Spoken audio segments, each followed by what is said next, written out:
In this part, we are going to discuss tools for recombinant DNA technology. మనం ఈ వీడియోలో పునఃసంయోజక DNA సాంకేతిక విధానంలో ఉపయోగించే ఆ సాధనాల గురించి తెలుసుకుందాం. ఈ సాధనాలు ప్రధానంగా 5 రకాలు: రెస్ట్రిక్షన్ ఎంజైములు, క్లోనింగ్ వెక్టార్లు, పాలిమరేజ్ ఎంజైములు, లైగేజన్ ఎంజైములు మరియు అతిదేయి. So the tools of recombinant DNA technology are of 5 types, namely restriction enzymes, cloning vectors, polymerase enzymes, ligases and host organism. So let us discuss one by one in detailed manner. The first tool of r.DNA technology is restriction enzymes. Restriction enzymes involves in genetic engineering to form r.DNA molecules. So these belongs to a class of enzymes called as nucleases. Restriction ఎంజైమ్లు మనము పునఃసంయోజక DNA తయారీ కోసము ఉపయోగిస్తారు. అవి న్యూక్లియేజ్లనే ఒక enzyme తరగతికి చెందినవి. So ఈ రెస్ట్రిక్షన్ ఎంజైమ్లు అన్నీ కూడా బ్యాక్టీరియా నుంచి రూపొందించినవే. All restriction enzymes obtained from bacteria. So far more than 900 restriction enzymes obtained from bacteria. So these restriction enzymes are of 2 types, namely restriction endonucleases and restriction exonucleases. So first of all we discuss exonucleases. Exonucleases remove the nucleotides from DNA ends. So restriction exonuclease అనే ఎంజైమ్లు ఏం చేస్తాయంటే DNA కొనభాగంలో ఉన్న న్యూక్లియోటైడ్లను తొలగిస్తాయి. The restriction endonucleases, they are also popularly called as molecular scissors, అణుకత్తెరని కూడా అంటాము. ఎందుకంటే restriction endonucleases performs many key functions. They can inspect the length of DNA helix, DNA strand. They can find a specific sequence on DNA strands. ఈ ఎండోన్యూక్లియేజ్ అనే ఎంజైమ్లు ఏం చేస్తాయంటే DNA పోగుల ఆ పాలీన్యూక్లియేటెడ్ పొడవులను నిర్ధారిస్తాయి. అలాగే వాటిపై ఉన్న ఒక నిర్దిష్ట నత్రజని క్షారాల వరుస క్రమాన్ని గుర్తిస్తాయి. So endonucleases inspect the length of DNA strand. They can read the specific nitrogen sequence on DNA helix. Okay, endonucleases can find only palindromic sequences. Here palindromic is a group of letters that form words which can be read from front to back to form. They form same words. Example Malayalam Vikatakavi. మనం palindromic వరుస క్రమం అంటే ఏమిటంటే ఏదైనా ఒక పదంలో అక్షరాలు ముందు నుంచి వెనక్కి చదివినా వెనక్కి నుంచి ముందుకు చదివినా ఒకే రకంగా ఉంటుంది. Here endonucleases find the palindromic nucleotide sequence on DNA helix. They cut the DNA at specific sites. For example, ఇక్కడ EcoR1 ఒక రెస్ట్రిక్షన్ ఎండోన్యూక్లియేజ్ ఎంజైమ్. ఇది DNA ద్విసర్పిల DNAలో GA guanine adenine guanine GA అనే మధ్య స్థానాన్ని గుర్తించి కత్తిరిస్తుంది.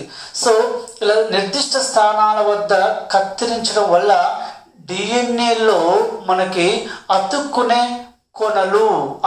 మొక్కలు స్టికీ ఎండ్స్ ఏర్పడతాయి. So due to activity of endonucleases sticky ends are formed. So they can facilitate for good activity of ligase enzymes. So it is a summary of endonucleases. మనం చెప్పుకున్నాం ఎండోన్యూక్లియేజ్ అనే ఎంజైములు మరి ఒక 900 రకాలకు పైగా గుర్తించుకున్నాం. ఈ ఎంజైమ్లకు పేరు పెట్టడం ఒక నిర్దిష్ట పద్ధతిలో జరుగుతుంది. We have a specific rules regulation for naming of restriction enzymes. For example, Escherichia coli R1 మీకు చెప్పాను కదా, మొత్తం ఎంజైమ్స్ అన్నీ కూడా ఈ రెస్ట్రిక్షన్ ఎంజైమ్స్ అన్నీ కూడా బ్యాక్టీరియాల నుండి రూపొందించబడ్డవే. సో ఈ పేరు ఏం తెలియజేస్తుందంటే ఈ అనేది ఎచ్చరిషియా, CO అంటే కోలై. సో ఈ ఈకోఆర్ఐ obtained from Escherichia coli. R denotes a type of a strain of bacteria. The Roman number indicates the sequence of enzyme in particular group. ఈ రకంగా రెస్ట్రిక్షన్ ఎంజైమ్ల పేరును పెట్టడం జరుగుతుంది. We take up another tool of recombinant DNA technology. పునఃసంయోజక DNA సాంకేతిక పద్ధతిలో ఉపయోగపడే మరొక సాధనం గురించి తెలుసుకుందాం. దాని పేరే క్లోనింగ్ వాహకాలు. ఇక్కడ వాహకం అంటే ఒక డిఎన్ఏను సూచిస్తుంది.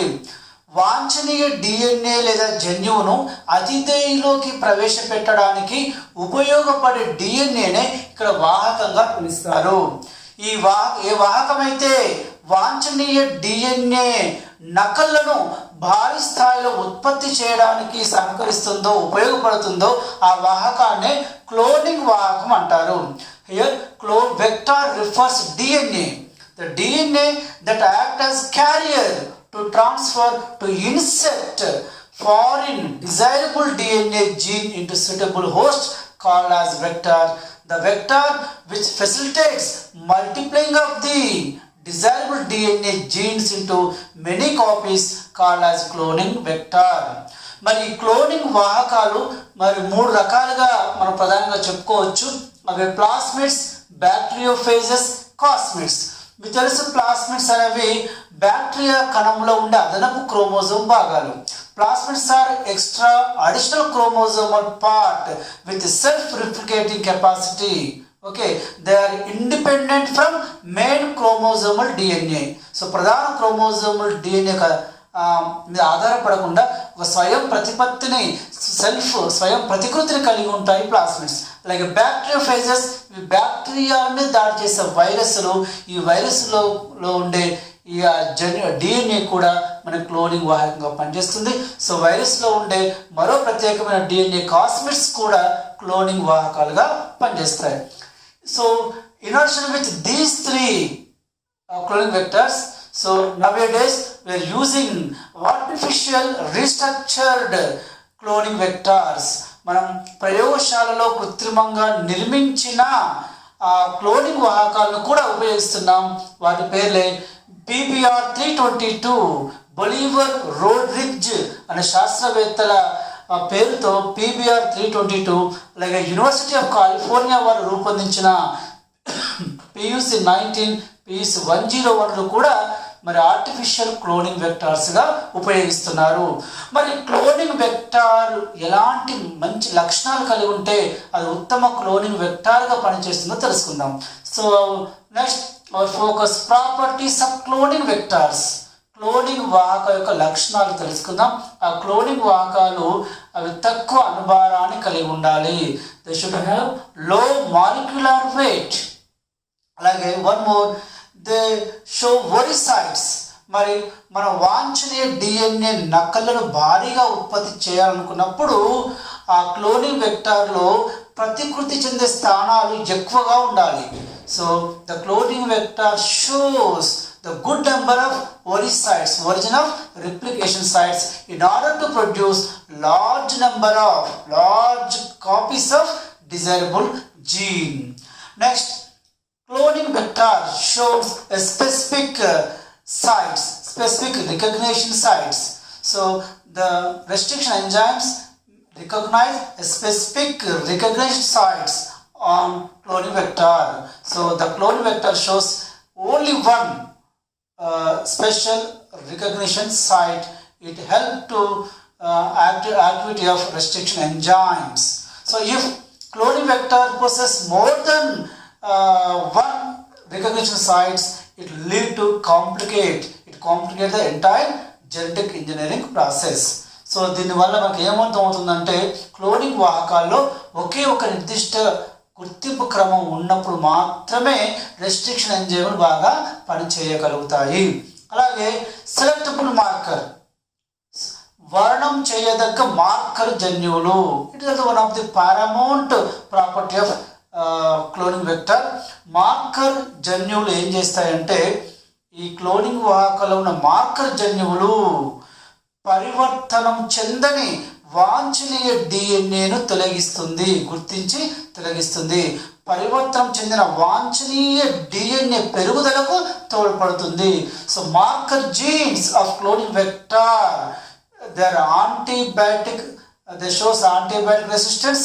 So they help to identify and eliminate non-transformable foreign or desired DNA.